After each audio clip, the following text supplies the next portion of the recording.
Hey guys, Soy Eva del Aire. Welcome back to my channel. ¿Qué hubo? ¿Qué más? Feliz Año Nuevo. I have been back in the United States for 1 week and I'm still processing how amazing my trip to Colombia was. So I want to share with you my top 10 reasons why you should visit Colombia. You could say that I fell in love with Colombia, head over heels, madly, desperately, amazingly, because the country has so much to offer. So representing my trip right now, I am wearing my hat from Medellin, my shirt from Cali, and a series of bracelets. So this one I bought in Medellin and it has the colors of the Colombian flag. This one I bought in San Basilio de Palenque and I bought it because it was pink. This one is from Cape Verde. We could talk about that later. Top 10 reasons why you should visit Colombia. Number 10, the food.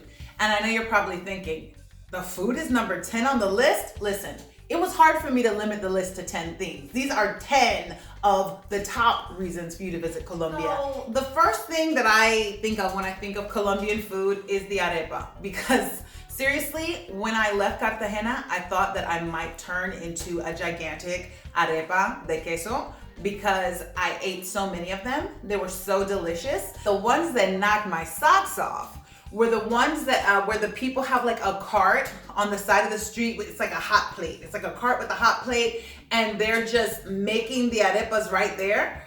And then they're thick, like this thick, and like they're like a disc like this. And then so once the arepa is cooked, it's like a masa, so like a mixture. I was like, it's not a dough really, but it's made out of corn. And they put it on the grill, the hot plate, gets it nice and cooked through. And then when you're ready to order yours, slice it open, put some butter inside, and then stuff it full of cheese. It is so amazing. And so the first night that I got there, I was like hanging out in a tourist, the first night that I got to Cartagena, I was hanging out in kind of like a tourist part of town. And so I paid like 5,000 Colombian pesos for a cheese arepa, which is like $1.60, $1.75, but is twice as much as you're supposed to pay. And so the next times that I tried it from those carts that were on the side of the street, and it was 2,500 pesos, which is, yeah, it's like 70 cents. Maybe 75 cents. I also was highly recommended to try arroz con coco. So it's coconut rice or rice with coconut milk. And I didn't get to try arroz con coco in Cartagena, but when I got to San Andres, I tried it at a restaurant that was right on the beach and it was fantastic. The bandeja paisa. So when you go to Medellin and the state of Antioquia, the department of Antioquia, they have a plate that's called the bandeja paisa. And a bandeja is a tray, right? And paisa is what people who are from that region of the country call themselves. And so it's like the paisa tray. And you get on there and there's rice and there's beans and there's plantain and there's avocado and there's eggs. And if you eat meat, there's like beef and pork and like all kinds of amazing things. And it's like a tray, it's huge. And so I didn't know if I was gonna be able to try it because I'm vegetarian, and I was like, am I gonna be able to try this bandeja paisa? Like, am I gonna be able to actually appreciate it? And so I was gonna try it when I was actually in the city of Medellin. I didn't get a chance to, but then I went on a tour that took me to Guatapé. And in Guatapé, one of the options, the restaurant that we visited, was the bandeja paisa, and it was vegetarian. And so it was rice and beans and avocado and plantain and egg and potatoes, like French fries. It was so good. I am definitely down with the bandeja paisa. You should try it too. 9, the reason why you should visit Colombia is because of the drinks. The lulada is a must try. You have to try it. It's kind of like in the style of a lemonade, but it's the lulo fruit and it's sweet and it's icy and it's amazing and you have to try it. I tried my lulada in Cali, but you can try it anywhere you'd like. I also fell in love with something called a limonada de coco. And so I was kind of tentative. It's coconut lemonade. And when I was in Cartagena, I was talking to this kid that was trying to sell me stuff, but I was asking him for like recommendations on like what to eat and where to go. And so I asked him about the best things to try, and he's like, oh, you gotta try limonada de coco. And I was like, oh, coconut lemonade, okay, I mean, I guess. Like, I guess, you know, whatever. And I went to Medellin and we went on this street food tour, and our tour guide said like, oh, hands down, the best juice you're gonna try at this place is the limonada de coco. I didn't listen to him. I got strawberry and passion fruit, and it was good. But the people that got the limonada de coco, like, they seemed to like really love it. And they're like, this is the best thing I've ever had. And I was like, oh man, did I make the wrong choice? So when I got to Cali, I actually tried the limonada de coco for the first time, and it blew me away. Like, it was amazing. It was sweet. It had a little bit of tang from the lemon. Like, it was amazing. You have to try it. You have to try it. And speaking of things that you can drink, I was told that you can drink the tap water in Medellin. I didn't try it. Like, I was pressing my luck enough eating like street food, and so I was like, you know, they say that you can drink the tap water, which is crazy awesome. But I wasn't brave enough to confirm that. So if somebody would like to go and confirm that for me, check back and let us know. Number 8, the desserts. I think you can see a pattern developing here. The first night that I got to Cartagena, I went into the walled city and I was walking around, and they were having this like Feria del Dulce. And so it was like a celebration of sweet treats. And so I was walking by just trying to take a quick glance, you know, so that nobody would like stop me and try to sell me stuff. And I looked and I saw this jar of cocada de maracuyá. And I was like, I don't know what this is, but it has maracuyá in the name, which is passion fruit, which I love. And so I was like, I'm gonna try this and see what it is. And so it's like a coconut candy that's made with coconut, sugar, milk, passion fruit, water, one imagines, and these like shredded coconut strips, and then at the end, like, you have this little circle and it's called a cocada. And now that I think about it, like, I'm familiar with the cocada because in Dominican Republic they also eat cocadas, but in the Dominican Republic the cocadas that I had were like they were like wetter, like it felt like I had like more coconut milk in it. And so these ones I tried, it was like the same kind of concept, but it was a little bit drier, and it had the passion fruit flavor. And I was like, this is the most amazing thing I've ever had in my life. This is the most delicious thing I have ever tasted. If you go to Colombia, try the cocada de maracuyá. They also have guayaba, which is guava. They have piña, which is pineapple. They have arequipe, which is kind of like this caramel type of flavor. So try a cocada. And if it can be the cocada de maracuyá, even better. I also loved the cholado. So when I got to Cali, they told me, okay, if you made it to Cali, you have to try a cholado. If you don't try a cholado, you haven't been to Cali. And I was like, yeah, we'll see. So it was my last night in Cali. I was in the park that goes along the Boulevard del Rio, in like the downtown area. And I was like, okay, I'm gonna try a cholado. I didn't really know what was in it, and I didn't know how much it was supposed to cost, and I just kind of went in blindly and by faith. I had gone to the cart where they were making it. Like, I had gone to that cart the day before on a tour and tried the lulada, and the lulada was so good that I was like, okay, I'm gonna try my cholado from them. So I went and I got the cholado. It blew me away. So like, I'm putting the cholado here so you can see. Like, it is like shaved ice, condensed milk, some kind of flavor syrup, all the fruits you can think of. It has watermelon and banana and kiwi and a grape on top, and strawberry. And then it also has cookies, and it has like more condensed milk on top. And then like, while I was eating it and it was like blowing my mind, the lady that made it kept coming over and putting like more condensed milk on the top. And I was like, I think you're trying to make me fall in love. I think you're trying to make me stay here forever. I would 100% spend the rest of my life in Cali, in the park, on the Boulevard del Rio, eating cholados. Absolutely. Like, if that's a career path, like if somebody would pay me for that, I would definitely do it. Encholado. So number 7, Cartagena and its history. So right now, Cartagena is the city in Colombia that gets the most tourism. It has the tourism infrastructure. It's on the Caribbean coast. People know about it, and that's great. But Cartagena also has a really interesting history. And so one of the things that I did when I was in the city is I went on one of the free walking tours where they talk to you about the history of Cartagena as a port when the transatlantic slave trade was happening.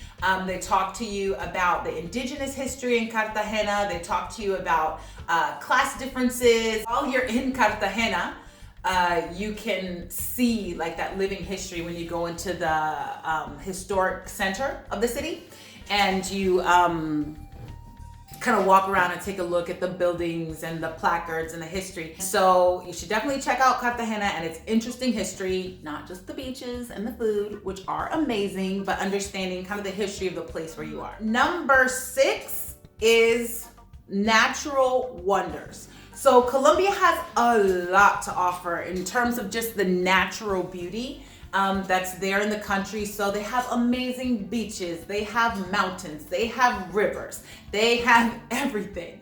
And so I was fortunate enough to check out a couple of the natural wonders. One of the things that I went to visit was the Pink Sea in Galera Samba. And so, I mean, somebody might be like, oh, it's not a natural wonder, it's a salt flat or a salt pan or whatever. The point is, it's naturally occurring, the organisms, in the water, the microorganisms that turn it pink are something special to see. I didn't get to see it at its maximum splendor because its maximum splendor is apparently in January and I went in December, but no harm, no foul. It's definitely worth seeing. Another entry on the natural wonder list is the mud volcano in Totumo. And so you have to, if you're going to be in Cartagena, if you're going to be anywhere in northern Colombia, you should go to the Totumo mud volcano, El Volcán del Totumo. Let yourself bathe in the mud, get the mud massage, go and rinse off in the lake. It's so worth it. Another way that I got to experience the natural wonders was in San Andres. So I went to the island of San Andres and I went scuba diving for the first time. And so while I was scuba diving, I got to see the coral, I got to see the fish and all of the ocean life. And it was amazing. It was one of the best experiences I've had in my life. And so if you have the opportunity to go scuba diving along the coast of continental Colombia or on San Andres Island, you'll get a feel for some of the natural beauty that they have there. Another thing that I really, really wanted to see when I went to Colombia was La Piedra del Peñol. That's in the region of Guatapé. And so it's this really high rock. You have to climb 740 stairs. So at least it's not 740 flights of stairs. It's 740 stairs. And once you get to the top, the view is just amazing. When I put a caption and kind of shared the picture from when I was at the top of the rock, and my caption was, some places are just too beautiful for words, because it's this view of like it was 1,000 islands kind of all together in the same body of water. And so you see just patches of green in the middle of the most vibrant blue water, and it really takes your breath away. So if you're in Antioquia and you're in Medellin, then it's definitely worth it to check out La Piedra del Peñol. The 5th reason why you should travel to Colombia is Cali. Now, I'm a little bit biased because in the United States, I am from California. Originally, I was born in California, so they call me a Cali girl. And so I was destined, right, to love Cali in Colombia because we had that connection.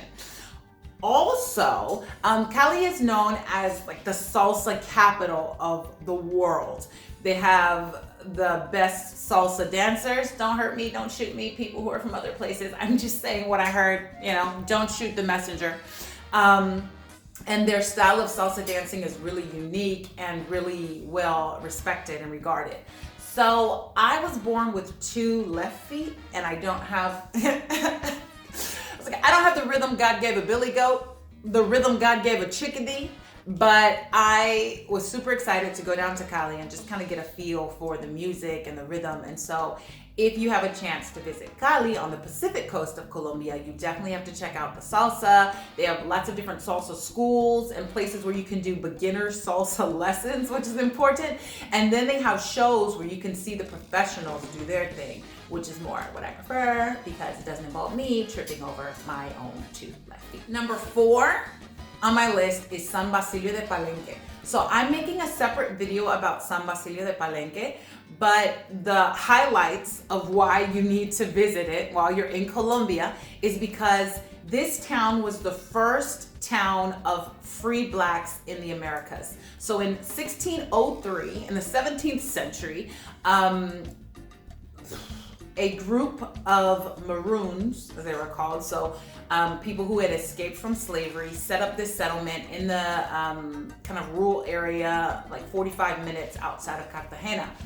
And in that village today, in 2020, I was gonna say 2019, whoops. In 2020, they still preserve the language, their languages, the food, the music, the dancing, the traditions, things that didn't get lost during the process of enslavement in the same way that they did in other places, because this group of people escaped from slavery much earlier in the process. And so when I got there, I was just really interested in learning about their language and learning about the people and trying the food and kind of just feeling what it's like to be in that space that's proudly, undeniably, unapologetically proud of their African roots and influence and culture. And so our tour guide was telling us, San Basilio de Palenque is a piece of Africa in the Americas. And when you go there, you really get that, sense. Number 3 on the list of reasons why you should go to Colombia is Colombians. And I know maybe that seems kind of weird, but the reason why I say that Colombians are one of the top 10 reasons to go and visit Colombia is because I experienced tremendous hospitality. Everybody that I met was super nice, super welcoming. I didn't have any particularly negative experiences. I liked the way that people addressed me and talked to me. And so I remember I was in Cali and occasionally, like if I make eye contact with someone, this is like very much against my time living in New York and the lessons I learned in New York. But if I make eye contact with someone, like I'll nod or I'll say hello or I'll say good afternoon, what have you. So I was in Cali, I remember, and there were these ladies on the side of the street and they were selling something. And so I was passing one of the ladies, like I caught her eye. And so I was like, oh, like buenas tardes. And she was like, buenas tardes, ¿qué más, mami? ¿Cómo tú estás? Like just like really, about connection. And like everywhere I went, people were like, ven mi reina, like my queen, come. And yeah, like I just felt really happy and I felt really comfortable and it felt like a space where, I can move about and kind of like find my place and fit in. So, don't be surprised if one day I just like show up and you're like, wait, what? I'm like, I live in Colombia now because it was such a positive experience. Colombians were super welcoming and awesome and also informative. So I learned the most just talking to people. The one thing is finding things out on the internet, but another thing is when you can actually talk to people and hear their perspective. And so, I learned a lot from my Uber drivers. I learned a lot from my taxi drivers. I learned a lot from my hosts and my tour guides through Airbnb about the history of different cities, about the transformation that was going on, and about the ways that Colombia is changing for the better, and the things that still could be done. So when you go to Colombia, because you have to go, when you go, make sure that you take the time to talk to people, to listen to their stories, because you'll learn some of the best lessons and you'll learn some of the most amazing things about the country by talking to the people. So the second reason, number 2, why you should visit Colombia is because of this story of transformation. So I alluded to it a little bit earlier, talking about what Colombians can teach you about Colombia. And one of the places where I first saw this kind of transformation narrative in real life was in Medellin. So in Medellin, when you look and see what's available to do when you're in the city, they have all these tours. They have the Pablo Escobar tour. They have the Comuna 13 tour. And I decided to do the Comuna 13 tour. And so Comuna 13 is an area of the city that had a really troubled history. And so they had a lot of paramilitary there, and there were like narco traffickers there. And the government had like a standoff with the paramilitary and the narco traffickers, and a lot of people were killed and disappeared. And it used to be just this place where you couldn't go as a tourist, obviously. And even the people that lived there had to deal with invisible borders, which were like boundaries that delimited different sections of the area that were controlled by different groups. And without knowing who was in charge of which area, if you crossed the border into a different group's territory, like that could put your life at risk. And so I had the opportunity to do the tour in Comuna 13, and my tour guide talked a lot about what that history had been and how the government and the people were being intentional about transformation, and transformation through art, transformation through music, transformation through different kinds of community engagement and investment in infrastructure and tourism. And so that was something that I saw that was very positive in Medellin. And it was also something in Cali. And so from when I was in Cali, people were saying, you know, you guys watch Narcos on Netflix and you're like, oh, Cali and the Cali cartel, and oh, I want to go and stay at that hotel where the people were staying, like the National Hotel. And the Cali people that lived there told me that, you know, the Cali of the 1980s and the 1990s was very different from the Cali that is there today. So like, for example, when I told you I was eating, you know, acholado in the park by the Boulevard del Rio, like the boulevard of the river boulevard, like the boardwalk that goes along the side of the river, is something that's a relatively new development. The different programs and investment that they have in the city to kind of move it forward is also something that's helping to transform the narrative of what Cali used to be. And so something that I found really encouraging while I was in Colombia was hearing these stories about, okay, of course, you know, there was this history that made, for example, Medellin was voted as the most dangerous city in the world at one point, right? And so there's this history that's undeniable, but people have made a conscious decision to change that reality, right? And so this idea of transformation and making it a place now where people can be welcomed and feel safe and not feel at risk and really appreciate what the country has to offer.